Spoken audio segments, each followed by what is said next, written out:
My son called me the help at his own Thanksgiving table. He said it to his friends like I wasn't standing right there holding a casserole dish I'd spent 3 hours making. His wife laughed. Then he looked at me and said, "Mom, could you grab more napkins from the kitchen?" Like I worked for him. Like I'd always worked for him. I set the dish down. I didn't say a word.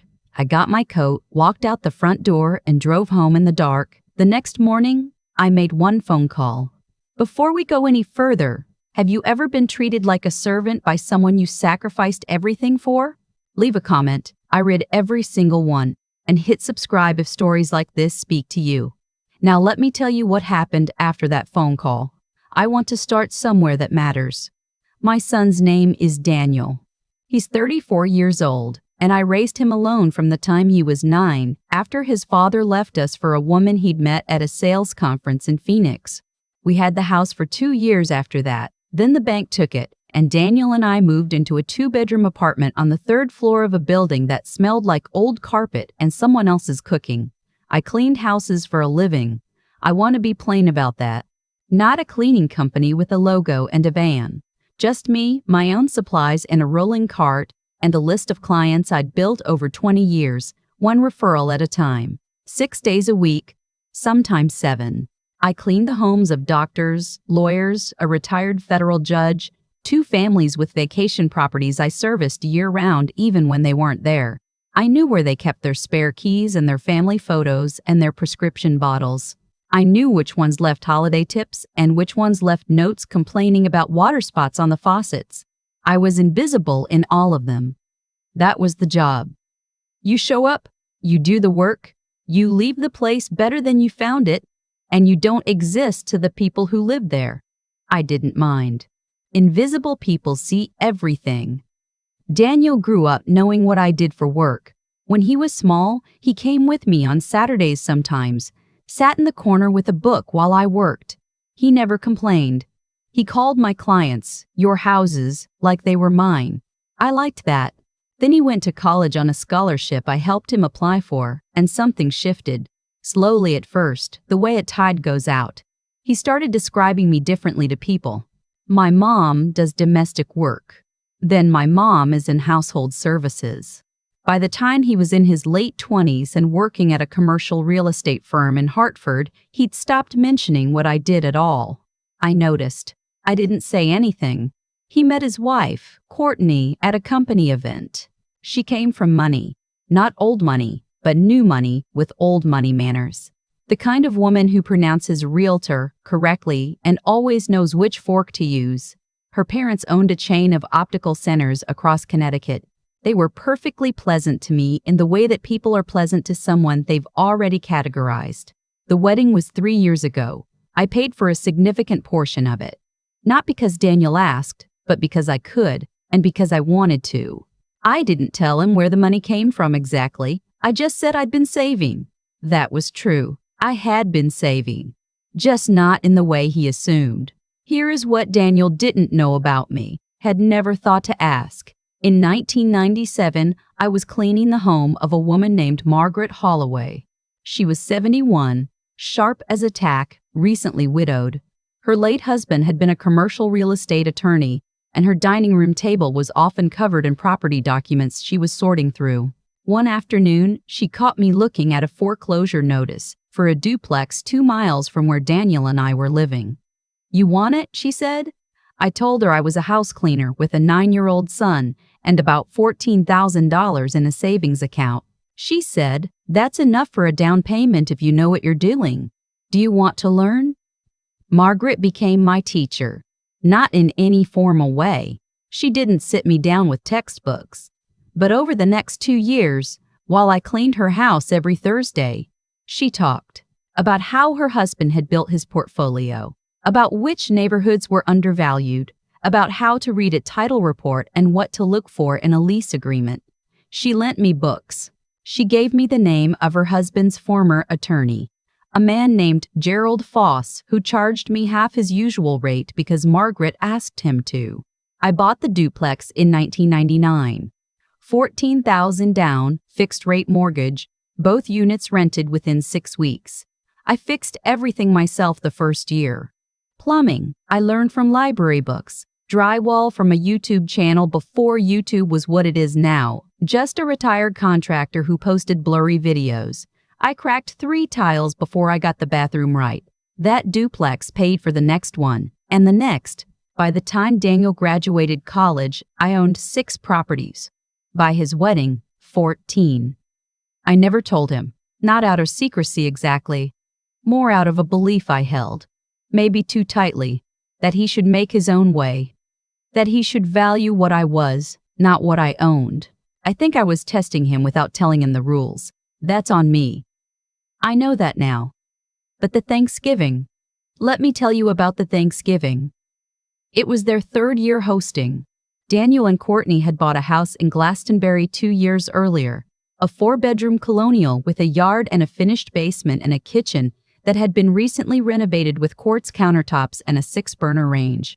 It was a beautiful house. I had helped with the down payment, though again I'd been vague about the source. I had some money set aside, I told Daniel. He didn't push. I arrived at 2 o'clock with a sweet potato casserole and an apple pie I'd baked from scratch the night before. Courtney's parents were already there, along with her younger sister and her husband, and 3 of Daniel and Courtney's friends from their social circle, 2 couples I'd met once before at a birthday party. Everyone was in the living room with cocktails. I brought my dishes to the kitchen, set them on the counter, went to say hello. The conversation was warm enough. Her father asked me about Connecticut winters. One of the wives asked if I'd traveled lately. Normal party talk. I was doing fine. Then someone, I think it was the husband of one of the couples, a man named Brett, who worked in insurance, asked Daniel how we'd all met. He meant, how did Daniel and Courtney meet? But then he gestured vaguely at the room, including me, and said, "And is this your whole family?" Daniel said, "Yeah, this is my mom." And then, with the lightest laugh, the kind that's designed to land as charming, she basically kept this whole house running before Courtney and I took over. She's the help that actually knows what she's doing. He meant it as a compliment. I could tell. That's the part that stayed with me afterward, on the drive home. He meant it as a compliment. Courtney laughed. Brett laughed. Somebody said, "That's so sweet." And then Daniel looked at me and said, "Mom, could you grab some more napkins? I think they're in the pantry, 2nd shelf." I stood there for a moment. The casserole dish was still warm from my oven sitting on their quartz counter. 3 hours I'd spent on it the night before. I looked at my son. He was already turning back to Brett, already mid-sentence about something else. I went to the pantry. I found the napkins. I set them on the table. Then I went back to the kitchen, put my coat on, picked up my purse, and walked out the front door. Nobody came after me. I drove home in the dark on Route 2, past the exit for the duplex I'd bought in 1999, past the street where Daniel and I had lived in that apartment with the old carpet smell. I didn't cry. I thought about Margaret Holloway, who died in 2014, who never once in 20 years of knowing me referred to me as anything other than my name. I thought about the word help. I thought about how many times I had let things go, how many small moments I'd filed away, told myself were nothing. Told myself Daniel didn't mean it the way it landed. I thought about how long I had been protecting a version of my son that maybe only existed in my own mind. That night, I opened the safe I keep in my bedroom closet. It's fireproof, bolted to the floor, bought in 2003 from a hardware store going out of business. Inside, property deeds sorted by acquisition date, insurance binders, a file folder with the name of my attorney, a woman named Patricia Hale, printed on the tab, and one more folder, the one I hadn't opened in 8 months, labeled Daniel. Future. Inside that folder was a single document, a trust I'd established 4 years ago, naming Daniel as the sole beneficiary, funded with enough money to make his mortgage look like a rounding error. I took that folder out and set it on the kitchen table. Then I went to bed. The next morning was a Friday. I had 3 houses on my schedule. I did all 3. Came home, made coffee, and called Patricia Hale. I need to make some changes to the trust, I said. What kind of changes? I want to restructure it, and I want to talk about the properties. Patricia had been my attorney for 11 years. She didn't ask unnecessary questions. She said, "Can you come in Monday? I'll be there at 9. I also called my property manager, a man named Roy Ellison who had been running my rental operations for 6 years. I had 17 properties by then, a mix of single-family rentals, duplexes, and one 8-unit building in New Britain I'd bought at auction in 2018. Roy was organized, discreet, and had a gift for finding good tenants. I want to talk about the New Britain building, I told him. I'm thinking about converting it. Converting how? Subsidized housing. Teachers, nurses, essential workers, income-restricted units. There was a pause. Roy is not a man who pauses often. That's a significant revenue change. I know, it's not about the revenue. Okay, he said. I'll put together some numbers. You want to come in this week? Next week. After I see Patricia. I hung up and finished my coffee. Outside the kitchen window, the yard was brown with November, the maple I'd planted when I moved into this house. 32 years ago, when Daniel was 2, had dropped all its leaves. The trunk was wide now, thick and solid. I'd planted it from a sapling about yay high, paid $4 for it at a nursery going out of business sale. That's how I've always done things. Daniel called Saturday evening. He left a voicemail that lasted about 90 seconds and said very little. Hey, Mom, just checking in. You left kind of early yesterday. Hope everything's okay. Call me when you get a chance. His voice was normal. A little uncertain, maybe, the way it gets when he can't read a situation. I didn't call back. He called again Sunday. And Monday, Tuesday he texted, Mom, did I do something? Please just let me know you're okay. I texted back, I'm fine. I'll call soon. I wasn't ready to call. Not yet. I had things to take care of first. Patricia was thorough, as always. We sat in her office for 2 hours that Monday, going through the trust document page by page. What I wanted was not complicated in legal terms, though it required some restructuring. The trust would remain. The beneficiary would remain Daniel, but the conditions would change. A staggered release of funds tied not to age but to demonstrated financial independence. And more importantly, I wanted the source of the trust documented clearly. No more vagueness. When the time came, Daniel would know exactly where every dollar came from and what it had cost. You want him to see the full picture, Patricia said. I want him to see the full picture, she nodded. Made notes. And the New Britain property? Whatever the conversion costs, I'll fund it from the operating accounts. Roy has the projections. I want to start the permitting process before the end of the year. It'll take time. These things always do. I know. I've got time. On the drive home, I passed the exit for the apartment complex where Daniel and I had lived when he was 9. The building looked the same from the highway. Brown brick, parking lot, a few scraggly trees along the fence line. I'd cleaned 12 houses that first year in that apartment. I'd kept every single receipt. I don't know exactly when I decided to tell Daniel the truth. I think it was less a decision than a threshold, a moment when I understood that protecting him from the knowledge of who I was had not, in fact, protected him. It had just left him free to fill in the blank with whatever was comfortable. He thought he knew me. He didn't know me at all. I called him on a Wednesday evening, 3 weeks after Thanksgiving. He answered on the second ring. Mom, finally, are you okay? I'm fine. I need you to come over Saturday. Just you. No Courtney, please, not this time. A pause. Is something wrong? Is it your health? My health is fine. Just come. Noon. He came at 11:50. He's always been early when he's nervous. I had coffee made and the folders laid out on the kitchen table. The property files, the trust documents, the investment account statements. I'd organized them deliberately, not to overwhelm him, to show him a timeline. He sat down. He looked at the folders. He looked at me. Mom, what is all this? This is what I've been doing since 1999, I said. I walked him through it. The duplex, Margaret Holloway, Gerald Foss, the library books on plumbing and drywall, the second property, the third. The night I stayed up until 2 in the morning reading a title report because I couldn't afford to pay anyone to explain it to me. The 8-unit building in New Britain. The trust I created for him 4 years ago. I didn't rush. I let him look at each document. I watched his face. He was quiet for a long time. Then he said, "How much?" The portfolio is currently valued at a little over $4 million. The trust is funded separately. He put down the paper he was holding. Mom, I know. Why didn't you tell me? That was the question I'd been thinking about for 3 weeks. I had several answers, and none of them were complete.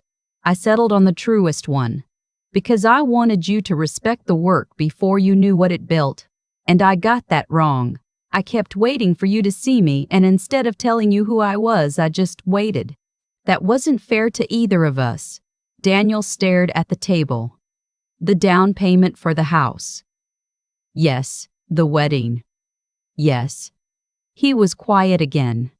He has his father's jaw, and when he's thinking hard, he sets it in a way that used to annoy me, and now just makes me feel tender and tired. Thanksgiving, he said finally. That's why we're here. He looked up. I didn't mean it the way it sounded. I know you didn't. That's the problem, Daniel. You didn't mean it the way it sounded because you didn't think about how it would sound. Because somewhere in your mind, that version of me, the one holding the casserole dish, the one who could be sent to get napkins, that was real to you. The rest of it you just never thought to ask about. His jaw worked. That's not fair. Maybe not entirely. But it's true. He didn't argue. That was the moment I knew we'd be okay. Not immediately, not easily, but okay eventually. My son has always been able to hear the truth when it's given to him plainly. It's one of the things I'm proudest of in him. I'm sorry, Mom, he said. I know you are. What happens now? I told him. The trust restructured. The New Britain building. The conditions I'd added, not punishments, but clarity. He would need to demonstrate his own financial footing before the trust distributed. I wasn't going to let the money be something that happened to him. I wanted it to be something he'd earned the right to receive. And there was one more thing. I'm converting the New Britain building to affordable rentals, I said. Subsidized units for essential workers. It'll cost me in short-term revenue. I want you to help manage the transition. He blinked. Me? Roy will lead it. But I want you involved. I want you to sit with the families on the waiting list. I want you to understand where this money actually comes from and what it can actually do. He was quiet for a long moment. You want me to see it. I want you to do the work and then see it. There's a difference. He nodded slowly. Okay. Yeah, Mom. Okay. We sat with our coffee for a while after that. He asked questions. About the properties, about how I'd learned, about Margaret Holloway. I told him about the Thursday afternoons in her dining room. The title report spread across the table. The way she'd look at me over her reading glasses when I asked something she considered obvious, like I should already know, which made me determined to actually know. She sounds like you, Daniel said. I hadn't thought about it that way before. I took a sip of coffee. Maybe a little. The permitting for New Britain took 5 months. That's faster than these things usually go, and Roy deserves the credit for that. He has a gift for cutting through bureaucratic delay with the same patient stubbornness I try to apply to everything. Daniel was present for most of the key meetings. He drove out there on Saturdays when he didn't have to, sat with Roy while they walked the building, asked questions that were sometimes naive and sometimes exactly right. I watched him becoming someone I recognized. Not a stranger in a kitchen telling his friends his mother was the help. Someone who knew what the work was, who understood that the building we were standing in had been bought with decades of other people's floors. The night the first tenants moved in was a Thursday in April. 8 units, 8 families. A pediatric nurse named Gloria and her 2 daughters. A high school history teacher, Marcus, who'd been on the state's affordable housing wait list for 4 years. A woman named Diane who cleaned offices downtown and had been living with her sister's family for 2 years. When I shook Diane's hand in the lobby, she looked at me for a moment like she was trying to place me. "Do I know you?" she said. "I don't think so. You just look like someone I'd know." I thought about that on the drive home. I think what she recognized wasn't me specifically, but something she understood, the particular posture of someone who has been invisible for a long time, and decided, quietly and without announcement, to stop. Daniel called me that night. He never calls just to talk. That's always been Courtney's territory. The check-in calls, the holiday coordination. But he called that night, and when I answered, he said, "I've been thinking about what you said, about seeing the work first. And I think I spent a long time being proud of you in a way that was actually about me. Like proud of having a hardworking mom without actually thinking about what the work was, without really looking at you." I was quiet. "I'm sorry," he said. I know I said it already. I just wanted to say it again when it meant something more. "It means something," I said. "The trust documents are updated. The properties are still mine, still generating income, still housing families. I still clean 3 houses a week, not because I need to, because the work has always made sense to me, because there is a difference between a room before and a room after, and I still believe that difference matters." Last month, Daniel came over for dinner. He brought Courtney, who has been, since Thanksgiving, noticeably careful with me in a way that I appreciate without making too much of. She helped clear the table without being asked. She asked about New Britain. She asked about Margaret Holloway. After dinner, Daniel washed the dishes. He didn't make a production of it. He just did them.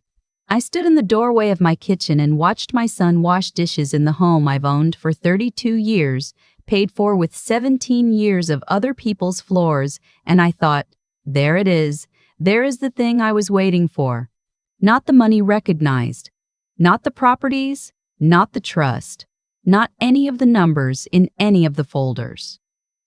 Just my son, doing the work. Understanding that someone before him had done harder work for longer. Deciding that mattered. That's the whole story. That's all of it. If you've ever been dismissed for what you do instead of who you are, I hope you heard something in this that felt true. Your work is not your ceiling. It's your foundation. And sometimes the people who love you most are the last ones to see it. Not because they're cruel, but because we didn't tell them the whole story. Tell them. Don't wait for a Thanksgiving. Don't wait until someone calls you the help in your own son's house. Tell them now while there's still time to build something together. If this resonated with you, leave a comment below. Share this with someone who needs to hear that the invisible work is often the most important work of all. And subscribe to Topaz Revenge for more stories about ordinary people who turn their quiet strength into something extraordinary. God bless you, and remember, the people mopping the floors are sometimes the ones who own the building. I've been thinking about cause and effect a lot lately, not in any grand philosophical sense, just the plain, ordinary way that one choice leads to another, and another, until you look up one day and realize you're standing somewhere completely different from where you started. And the path behind you makes a kind of sense it never did while you were walking it. When Daniel called me, the help, at his Thanksgiving table, something shifted in me. Not broke. Shifted. Like a weight that had been leaning one direction for a long time finally found its center. I'd been carrying a version of my son in my head that I'd built without enough information, and that night, on the drive home on Route 2, I started to understand that I had helped create the problem I was grieving. I never told him who I was. I kept the work separate from the outcome, thinking that was humility, thinking that was good parenting. What it actually was, if I'm honest, was fear. Fear that if he knew about the properties and the trust and the years of quiet building, he'd love the result and not the source. So I protected him from the knowledge. And in doing so, I left him free to fill in the blank with whatever was convenient. He filled it in with the help. That's on both of us. What I've come to believe, and this took me a long time, longer than I'd like to admit, is that character doesn't develop in a vacuum. It develops through contact with real things, real work, real consequences, real information about the people who shaped you. Daniel couldn't respect what I did because he didn't actually know what I did. He had a surface version of me, and he related to the surface. The moment I laid those property deeds on the kitchen table and walked him through 1999 to the present, something changed in his face that no amount of telling him to be grateful could have produced. He saw it. And seeing it, really seeing it, not being told, that's what made the difference. There's something I want to say about resilience, because I think it gets misunderstood. People imagine it means not getting hurt, or recovering quickly, or being tough in some visible way. That's not what it felt like from the inside. Resilience for me was driving home in the dark after being dismissed by my own son and deciding, not dramatically, not with any grand declaration, that I still had work to do and I was going to go do it. That's all. Wake up the next morning. Call Patricia. Call Roy. Keep moving. The hardest part wasn't the Thanksgiving. The hardest part was admitting to myself that I had waited too long, that I had chosen silence over honesty for 30 years, thinking I was protecting something, when what I was actually doing was allowing a distance to grow that could have closed much sooner. Daniel washing dishes after dinner last month. That small, quiet moment. That's the thing I'll carry. Not the properties, not the numbers, not the New Britain building full of families who needed a fair shot. All of that matters. But that moment, my son, doing an ordinary thing without being asked, understanding without needing to be told that it was his turn, that's what the work was always for. Whatever you've built quietly, in the early mornings and the late nights, in the jobs that made you invisible and the choices nobody saw you make. It counts. It has always counted. The only question worth asking now is whether the people you love most actually know the whole story. Tell them. Don't let them fill in the blank.